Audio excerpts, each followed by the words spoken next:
Season 2, Bab ke-290. Hai, teman-teman. Ada yang tanya kenapa cerita 1 miliar untuk semalam gak tamat-tamat. Alasannya adalah, sebenarnya aku sendiri sudah mengajukan tamat kepada tim editorial Viso sejak Juli tahun 2022. Sebelum masuk kisah Galih dan Riana. Akan tetapi, menurut editor, cerita sequel kisah pendamping yang masih berhubungan harus disatukan dengan induknya. Oleh karena itu, kisah Galih dan Riana, Joe dan Irene, berikut kisah anak-anak yang berhubungan dengan SMUS Season 1 akan diteruskan di buku ini.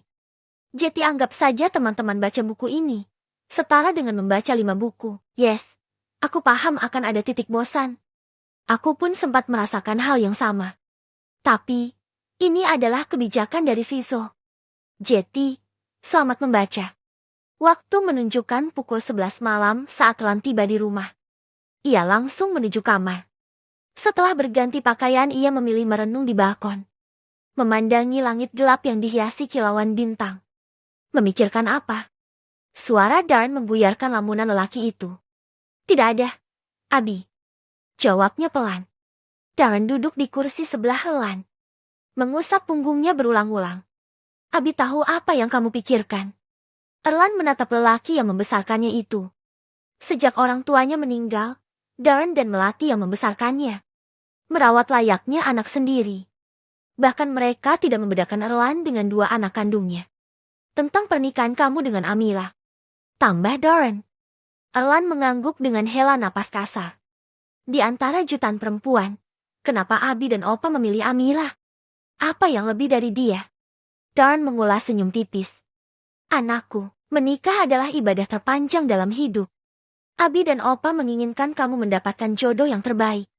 Yang bekal agamanya bagus, yang bisa menerima kamu tidak hanya karena kelebihan yang kamu miliki, tapi dia juga bisa menyempurnakan kekurangan kamu, yang memiliki akhlak yang baik, dan semua itu ada di dalam diri Amila.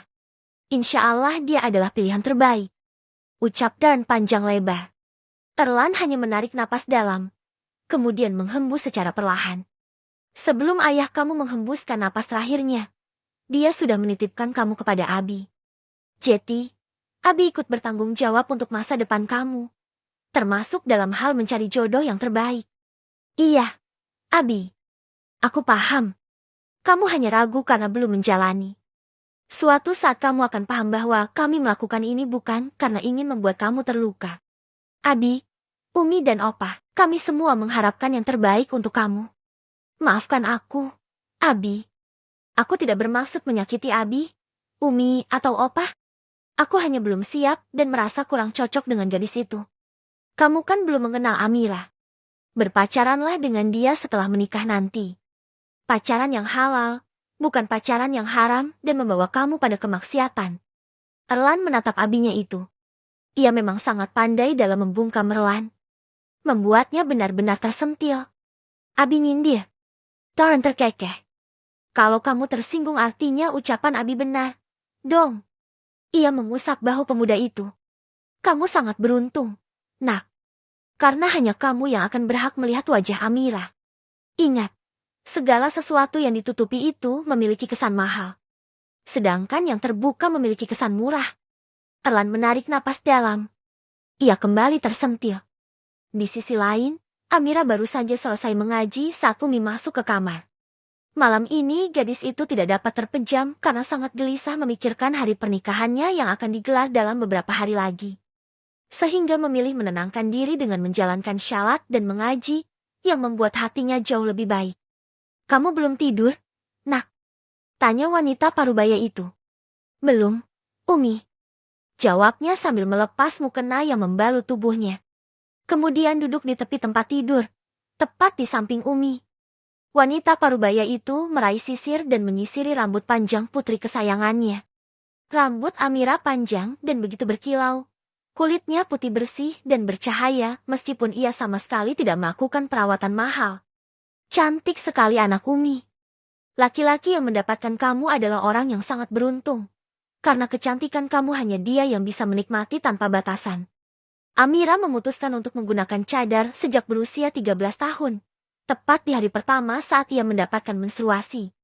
Amira takut. Umi. Takut kenapa? Nah, takut tidak bisa menjadi istri yang baik. Umi hanya mengulas senyum. Selepas menyisir rambut, ia membelai wajah polos putrinya. Amira, ada 3 kriteria istri yang akan membuat suaminya termasuk ke dalam golongan orang yang beruntung. Yang pertama adalah istri yang syalihah, yang kedua kalau dipandang menyenangkan hati. Jadi kamu wajib memanjakan hati suami dengan merawat diri, dan yang ketiga adalah amanah. Saat ditinggal pergi, dia bisa menjaga kehormatan dan harta suaminya. Insya Allah, Umi. Sepasang mata Amira dipenuhi cairan bening mendengar nasihat sang Umi. Keduanya saling memeluk. Umi mengusap punggung putrinya dengan penuh kasih. Mengusap air mata yang jatuh di ujung mata. Rasanya Umi belum siap melepas kamu. Rasanya baru kemarin kamu datang ke pondok ini. Lihat sekarang, kamu sudah dewasa dan akan menikah. Setelah ini, surga kamu bukan lagi ada pada kedua orang tua, tapi sudah berpindah kepada suami. Amira mengerti. Umi, maafin Amira kalau pernah menyakiti hati Umi dan Abah. Sama sekali tidak. Kamu adalah hadiah terbaik yang pernah diberikan Allah kepada Umi dan Abah. Ia mengecup kening gadis itu. Tidak peduli kamu lahir dari rahim siapa.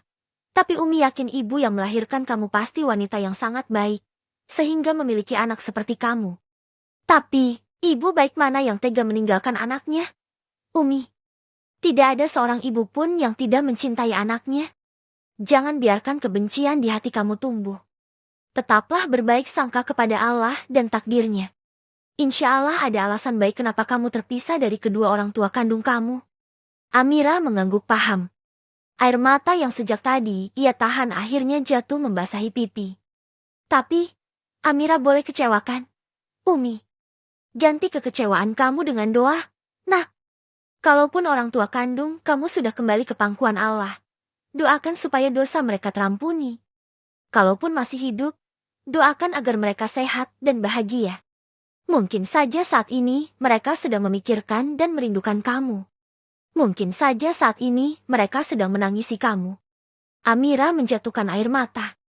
Memikirkan andai ia dan orang tuanya tidak terpisah. Mungkin ia akan menikah dengan wali nasabnya, bukan dengan wali hakim. Sudah cukup lama Alfian duduk di atas sajadah. Malam ini perasaannya benar-benar gelisah. Tak dapat terpejam, ia memilih menjalankan syalat. Bertahun-tahun setelah kepergian putri kecilnya. Hari ini adalah pertama kalinya ia merasakan kehadiran Bian. Bahkan air matanya terus berderai dalam setiap sujudnya.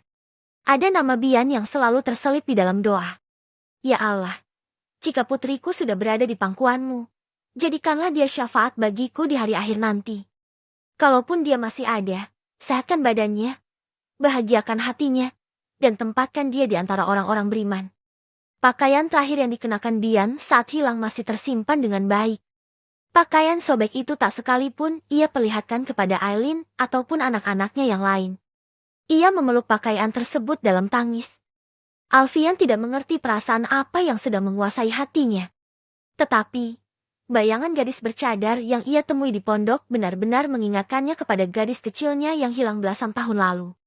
Bahkan, rasanya begitu berat meninggalkan pondok tersebut. Senori tanya Papa, andai kamu tahu sebesar apa rindunya Papa terhadap kamu. Andai kamu tahu sebesar apa Papa ingin memeluk kamu. Ia bergumam dalam hati sesaat setelah dizikir.